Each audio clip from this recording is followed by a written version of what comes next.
लेकिन फिर भी ये लोग इसके फैन है सारे।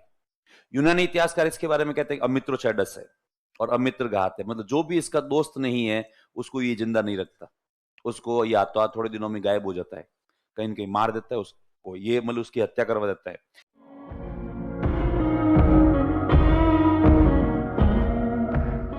लेकिन यूनानी इतिहासकारों ने इसे अमित्रघात या अमित्रोचैडस कहा है। Greek historian described him as Amitraghata / Amitrochates. इसका मतलब है दुश्मनों को मारने वाला। फिर लेकिन जैन साहित्य में इसे सिंहसेन कहा गया है। In Jain literature he is described as Simhasena. Jain साहित्य में इसे सिंहसेन कहा गया है। लेकिन तिब्बत के इतिहासकार तारानाथ के अनुसार यह एक महान शासक था। According to Tibetan historian Taranath, he was a great ruler. तिब्बत के इतिहासकार तारानाथ के अनुसार यह एक महान शासक था। इसने दक्षिण भारत पर आक्रमण किया था।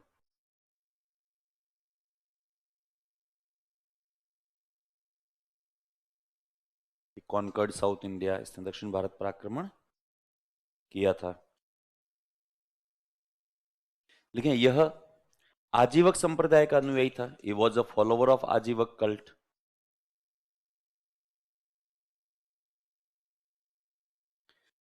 अच्छा, आजीवक के फाउंडर कौन है? मखलीपुत गोशाल। मखलीपुत गोशाल, उनका जन्म कहां पर हुआ था? एक गौशाला में हुआ था, इसलिए उनका नाम था गोशाल। अच्छा, किसके समकालीन थे? किसके साथ तपस्या करी थी? महावीर स्वामी के साथ तपस्या करी थी। यह आजीवक संप्रदाय के अनुयायी थे। He was follower of आजीवक cult. फिर क्या इसके शासनकाल में तक्षशिला में 2 बार विद्रोह हुए थे। During his reign 2 revolts took place in Taxila. इसके शासनकाल में तक्षशिला में 2 बार विद्रोह हुए थे। लेकिन पहले विद्रोह का दमन अशोक ने किया था। First revolt was suppressed bye Ashok. दूसरे विद्रोह का दमन सुशीम ने किया था। The second was suppressed bye Sushim. लेकिन इसके काल में नेपाल की खस जनजाति ने विद्रोह किया। During his reign the Khasa tribe of Nepal revolted against him. इसके काल में नेपाल की खस जनजाति ने विद्रोह किया, जिसका दमन अशोक ने किया था, which was suppressed by Ashok. यूनानी इतिहासकार एथिनियस के अनुसार इसने यूनान के शासक से निम्न चीजें मंगवाई थी। According to Greek historian Athenius, he demanded 3 things from the Greek rulers. इसने यूनान के शासक से निम्न चीजें मंगवाई थी। लेकिन पहला मीठी शराब, स्वीट वाइन,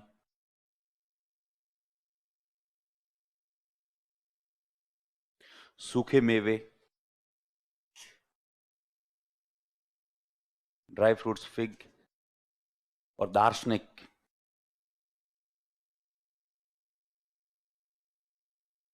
सोफिस्ट। यूनानी शासक ने केवल मीठी शराब एवं सूखे मेवे भेजे थे। Greek ruler send sweet wine and dry fruits only. लेकिन उसने सोफिस्ट भेजने से मना कर दिया था। He denied to send a sophist. लेकिन उसने उत्तर दिया था, he replied, उसने उत्तर दिया था कि सोफिस्ट गुलाम नहीं है, या उसने उत्तर लिखा था या जो भेजा था कि सोफिस्ट आर नॉट स्लेव। बस ये बिंदुसार के बारे में इतनी सी बातें। ये बिंदुसार के जन्म के बारे में मैंने अपने पहले बात हो रखी है कि प्री मैच्योर बेबी था, इस कारण से इसके पूरे शरीर के ऊपर खून के धब्बे ही धब्बे हो गए थे। प्लस कहते हैं कि इसके ऊपर थोड़ा बहुत जहर का भी क्या हो गया था, असर हो गया था। कहते हैं एक बूंद, ऐसा माना गया था उस जमाने में, एक बूंद जहर इसकी बॉडी में चला गया, इसलिए बहुत ज्यादा वीक था, इसलिए इसका नाम रखा बिंदुसार। लेकिन फिर भी ये लोग इसके फैन है सारे।